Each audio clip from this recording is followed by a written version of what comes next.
మరి కాసేపట్లో స్వాముల వారు వస్తూ ఉన్నారు. మహాపాదయాత్ర ప్రారంభమవుతోంది. ఈ యొక్క మహాపాదయాత్రలో అందరూ కూడా పాల్గొని జయప్రదము గావించవలసిందిగా మరొకసారి కోరుతూ ఉన్నాం. ఈనాడు హిందూ సమ్మేళనమును ఎంతో ఘనంగా ఎంతో ఉత్సాహంగా హరిహర క్షేత్ర శ్రీ లక్ష్మీ వెంకటేశ్వర బాబు కాస్త మైక్ ఆపు, పాట ఆపు. సర్వ విఘ్నాలను దూరంగా ఉంచే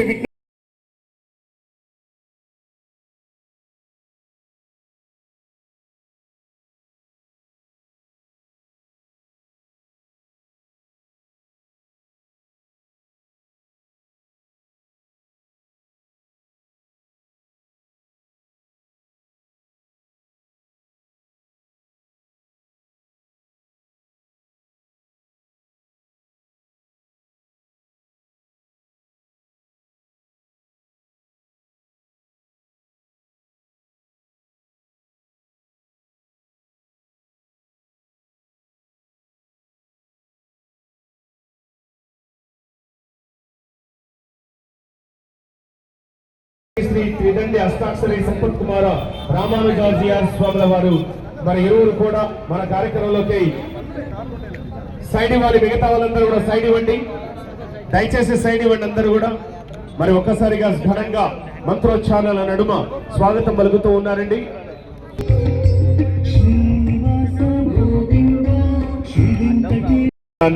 ఎంతో ప్రతిష్టాత్మకంగా మనమందరం కూడా ముందుకు కొనసాగిస్తూ ఉన్నాం. ఈ యొక్క కార్యక్రమాన్ని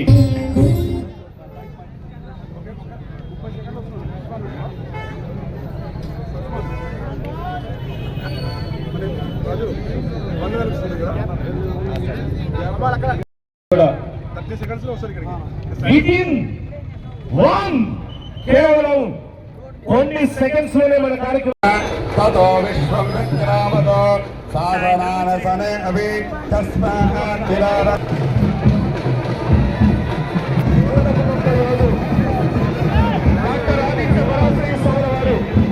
మన కార్యక్రమాలకి హిందూ సమ్మేళనాన్ని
శ్రీరామ్లో నాగేశ్వర గట్టి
శివాయ.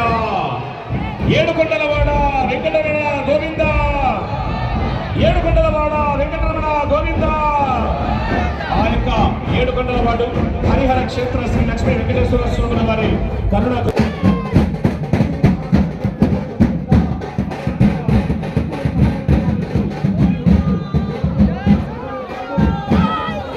చేపట్టినటువంటి మహాపాదయాత్ర.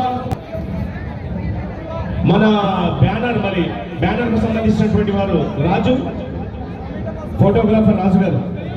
ఈ రోజు సనాతన ధర్మాన్ని కాపాడుతూ, మన హైందవ సంస్కృతిని కాపాడుతూ, సనాతన ధర్మంతో హైందవ సంస్కృతి పరిరక్షణకై పిల్లలకు మాత్రమే కింద కూర్చోవడానికి స్థానం ఉంది.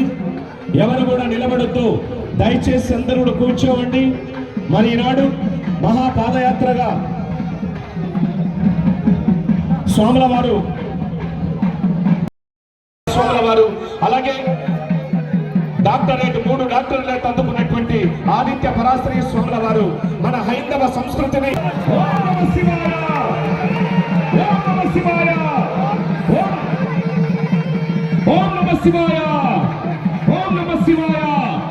మరి గౌరవ డోన్ శాసనసభ్యులు కోట్ల జయసూర్య ప్రకాష్ రెడ్డి గారికి కూడా సాదర స్వాగతం పలుకుతూ ఉన్నాం ఇలాంటి కార్యక్రమంలో. మరి గౌరవనీయ పెద్దలు ఈ మహత్ కార్యక్రమాన్ని జయప్రదం గావించడానికి విచ్చేసినటువంటి గౌరవ పెద్దలకు సాదర స్వాగతం. ఆదిత్య పరాశరి స్వాముల వారికి గౌరవ శాసనసభ్యులు ఉన్నారు. ఈ మహా అద్భుతమైనటువంటి కార్యక్రమంలో పాల్గొనడం మనందరి అదృష్టం. ఒక్కసారిగా ముందొచ్చి కూర్చోండి. ఈనాడు మన కోడుమూరు పట్టణానికే గౌరవప్రదంగా, యావదాంధ్ర రాష్ట్రానికే, యావత్ కర్నూలు జిల్లాకే గౌరవప్రదంగా నిలిచిన హరిహర క్షేత్ర శ్రీ లక్ష్మీలో మిగతా వారు ఎవరు కూడా ఉండొద్దు. అందరు కిందికి దిగండి సార్. మిగతా వాళ్ళు సార్, మిగతా వాళ్ళు కిందికి దిగండి. స్వామి మీరెవరు?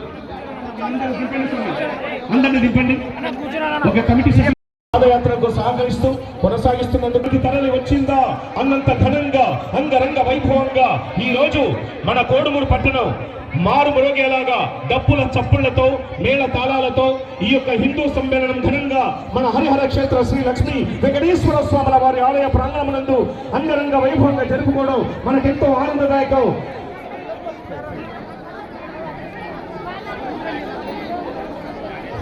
మరి స్వామివారికి సంబంధించిన వారు తప్ప మిగతా వారు సెక్యూరిటీ తప్ప ఎవరు స్వామివారి వెనక ఉండకూడదు. స్వామి మీరెవరు? వాళ్ళని తిప్పండి. అందరు దిగండి, దయచేసి రండి సార్. వాళ్ళను మీ వెనక ఉన్న వాళ్ళని అందరిని తిప్పండి సార్. ఎవరిని మీరు పక్కన పెట్టుకోవద్దండి. అందరు పక్కకు రమ్మని చెప్పండి. ఆలయ ముఖద్వారానికి అడ్డంగా ఎవరు నిలబడద్దు. దయచేసి అందరికీ కూర్చోవాలి. మరి ఈ అద్భుతమైనటువంటి కార్యక్రమాన్ని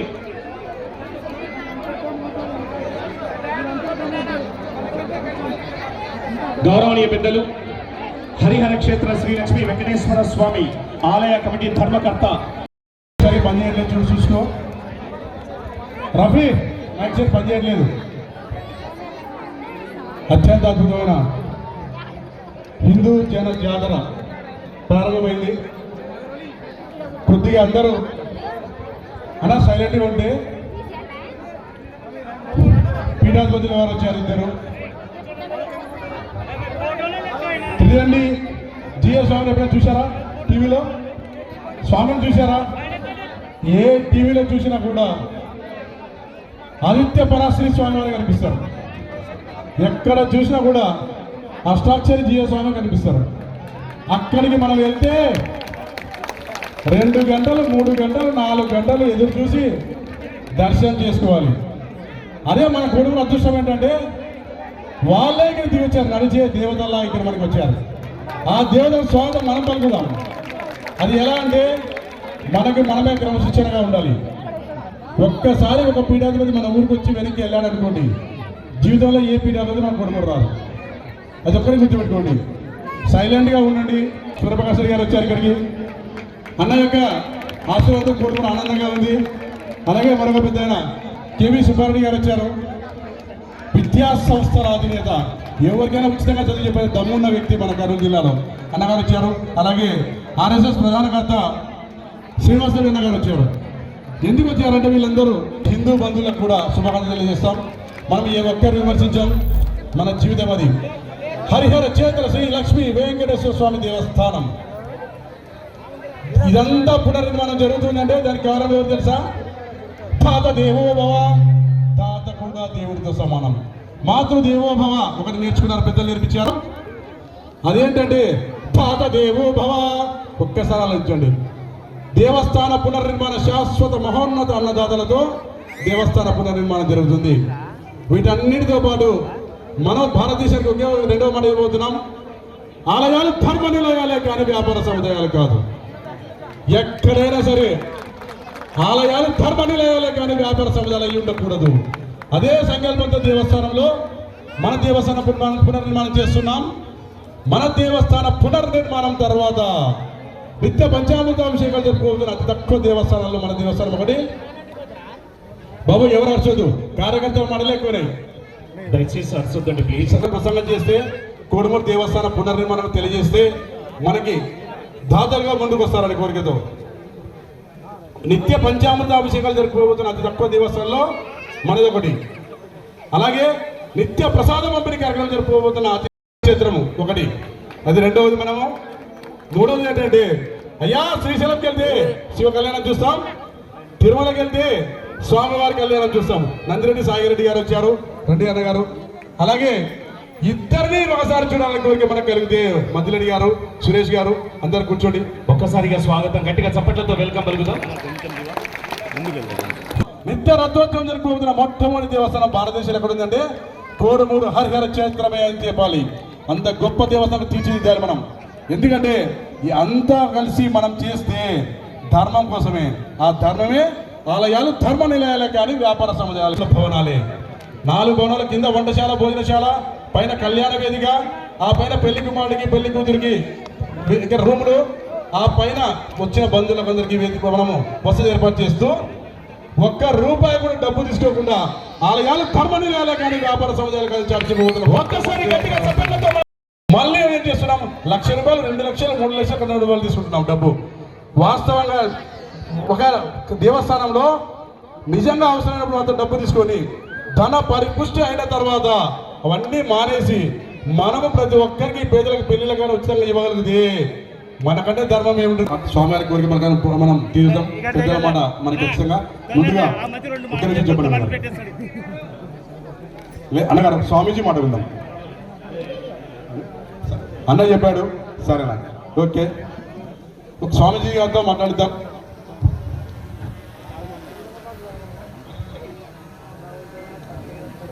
నమామి నారాయణ పాద పంకజం కరోమి నారాయణ పూజనం సదా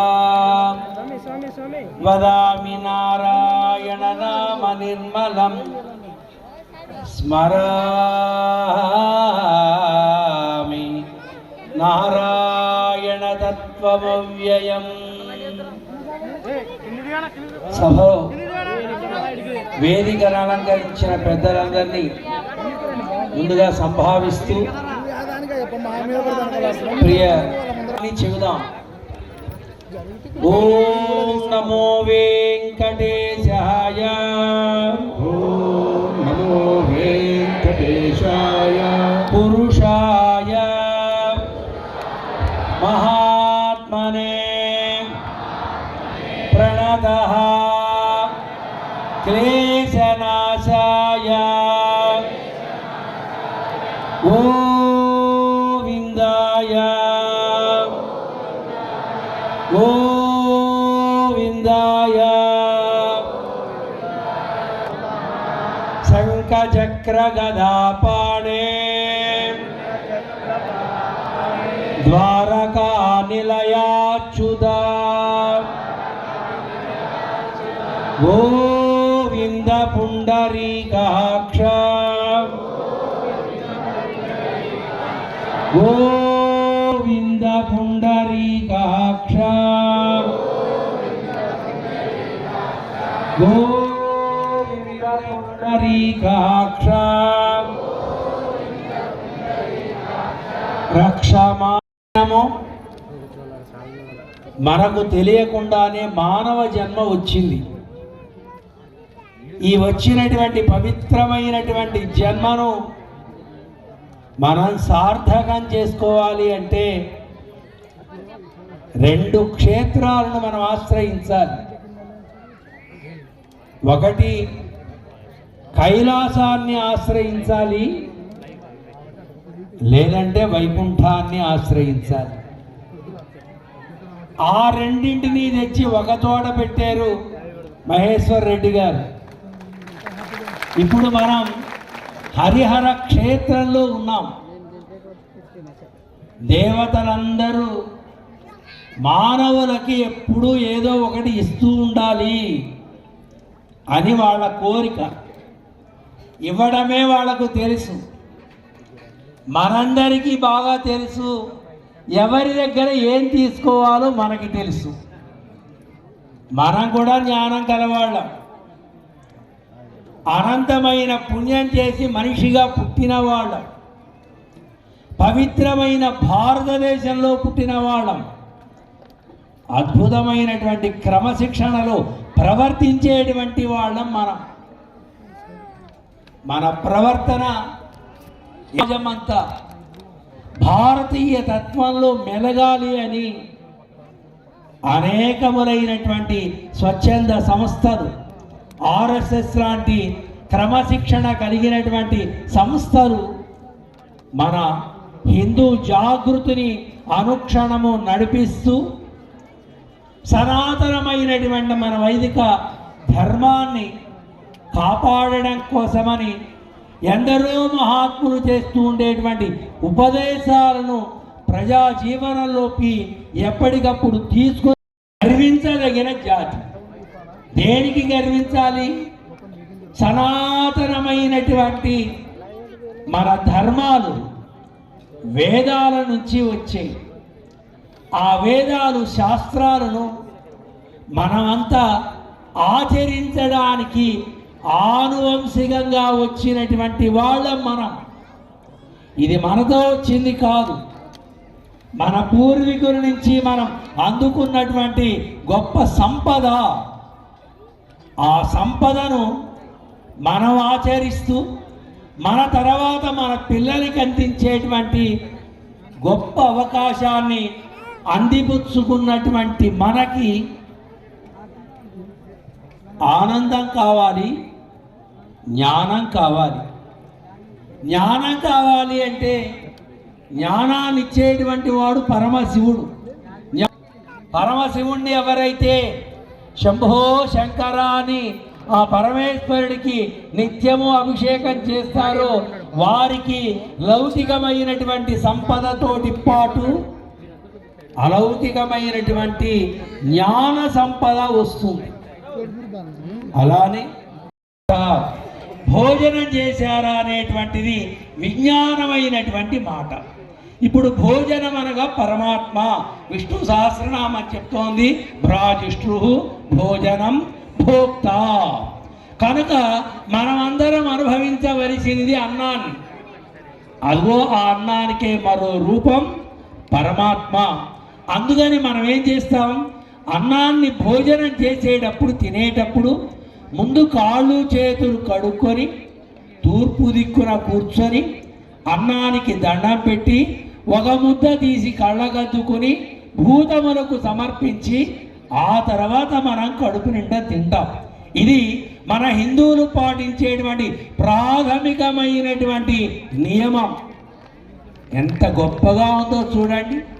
ఎంత భోగ్యంగా వినేటప్పుడు ఇంత ఉన్నదా అని.